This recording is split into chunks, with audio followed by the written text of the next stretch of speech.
और लड़की के हाथ में तलवार दो ना। अब मैडम तलवारबाज बनना चाहती है। बच्ची का शौक समझ दाखिला करवा दिया, क्या पता था ये सब देखना पड़ेगा। अरे बहुत हो गई तलवारबाजी, आज से तू सिर्फ रसोई और बेलन देखेगी। पर मम्मी पापा, फेंसिंग भी फुटबॉल और क्रिकेट की तरह एक स्पोर्ट है। थोड़ी और प्रैक्टिस के बाद मुझे स्टेट, फिर नेशनल और फिर इंटरनेशनल खेलने का मौका भी मिल सकता है।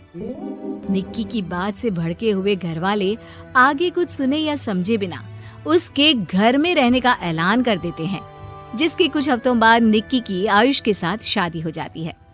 ससुराल पहुंचने के कुछ दिनों बाद बहुत हिम्मत के साथ निक्की फिर वही फरियाद लिए इस बार अपनी सास के पास जाती है। मम्मी जी, क्या मैं कोचिंग दोबारा शुरू कर सकती हूँ? कैसे कोचिंग? तेरे मम्मी पापा ने तो हमें किसी कोचिंग या पढ़ाई के बारे में नहीं बताया। वो पढ़ाई नहीं, फेंसिंग की कोचिंग है। और देख, अपने अंग्रेजी के बड़े बड़े शब्द ना मुझसे ना बोला कर, सीधे सीधे बता कि ये फेंसिंग है क्या। मम्मी पापा के साथ अपने एक्सपीरियंस के बाद निक्की कोई रिस्क ना लेते हुए सास से झूठ बोल मंजूरी ले लेती है और इसी के साथ निक्की के सपनों की दुनिया शुरू हो जाती है, जिसमें अब वो सुबह उठ जल्दी जल्दी घर का सारा काम खत्म करके ज्यादा से ज्यादा समय अपनी फेंसिंग प्रैक्टिस में बिताने लगती है। इसी तरह महीने बीत जाते हैं।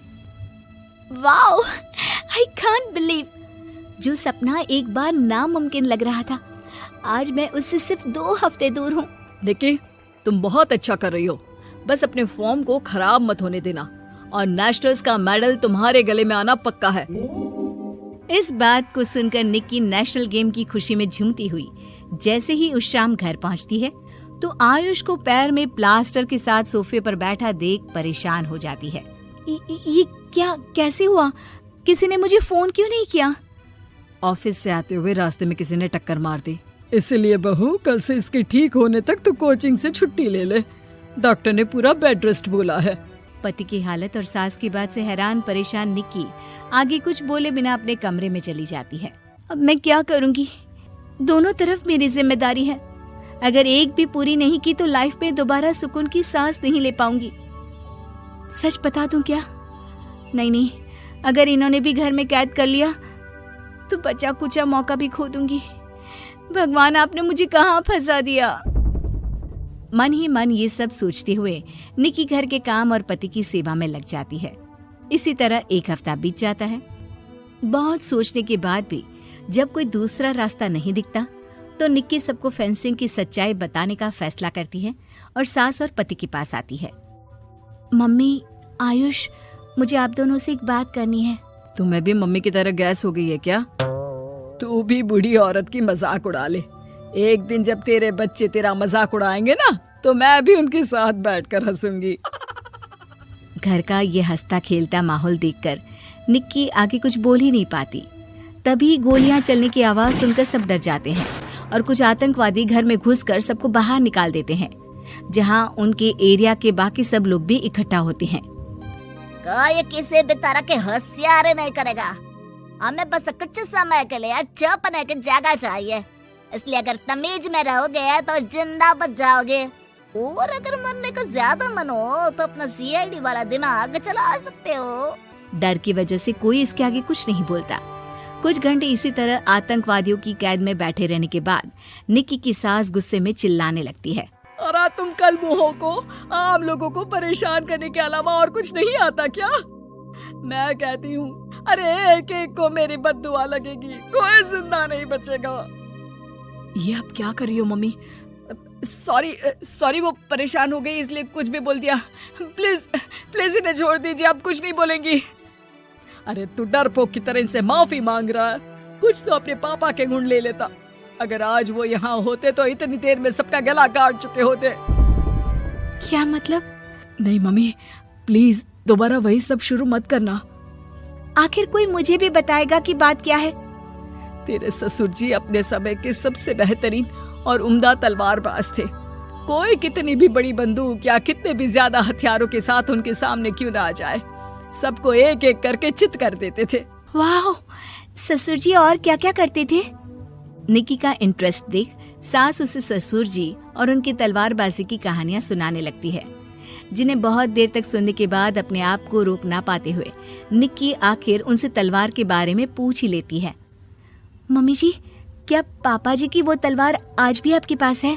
अरे इन्होंने अपने बेटे से ज्यादा उस तलवार से प्यार किया है तो फेंक कैसे देती, संदूक में संभाल कर रखी है। आयुष की बात सुन निक्की की आंखें चमक उठती हैं और वो सब कुछ भूल तलवार निकालने की बात कर बैठती है, जिसे सुन बाकी दोनों की आंखें फट जाती हैं। क्या बोला, जरा फिर से बोल।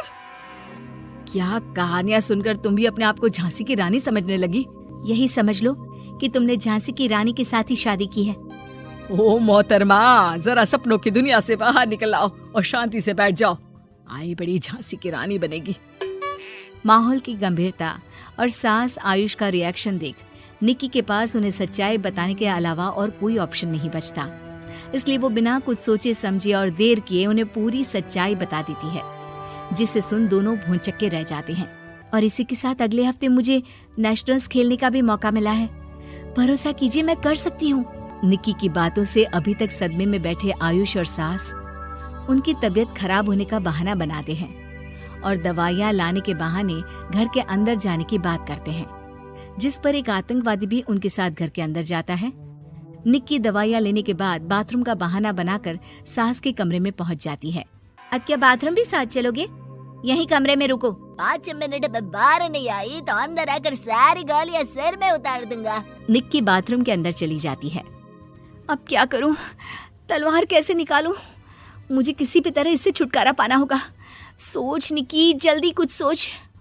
कुछ देर परेशान बाथरूम में इधर से उधर घूमने के बाद निक्की की नजर फर्स्ट एड बॉक्स पर पड़ती है और वो तुरंत उसमें से कैंची निकालकर उसे छुपाते हुए चुपचाप बाहर निकल आती है। हो गया तुम्हारा सारा नाटक खत्म, अब चुपचाप ये दवाइयां उठाकर बाहर चलो। ऐसा बोलकर जैसे ही आतंकवादी मुड़ता है, निक्की तुरंत उसकी गर्दन पर कैंची से वार कर देती है और उसकी बंदूक हाथ में लिए संदूक से तलवार निकालने लगती है, जिसके कुछ देर बाद वो घर के पीछे वाली खिड़की से बाहर निकलकर छुपकर एक एक करके सब आतंकवादियों पर वार करके उन्हें घायल कर देती है। अब सारे पब्लिक की कैद में आ जाते हैं। ये